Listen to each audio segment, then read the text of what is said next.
মালিক জিজ্ঞাসা করে প্রতিদিন, বান্দা কি কারণে আমাকে ছেড়ে দিলা? হ্যাঁ, রাত 12টা বাজে, তুমি ঘুমায় গেলা, মা ঘুমায় গেল, বাপ ঘুমায় গেল, বিবিও ঘুমায় গেছে, পাড়া পড়শি ঘুমায় গেছে। আল্লাহ বলেন, আমি তো ঘুমাই নাই বান্দা, আমিও তো ঘুমাই নাই। সারাদিনে আমিও তো জগৎটা পরিচালনা করছি, তবুও তো আমার কোনো ক্লান্তি নাই, আমি তো ঘুমাই নাই। কেন ঘুমাই নাই জানো বান্দা?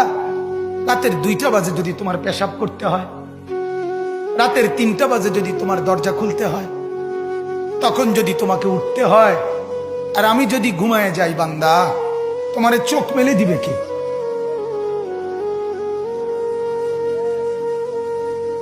এই বাপ, চোখ মেলে দিবে কে?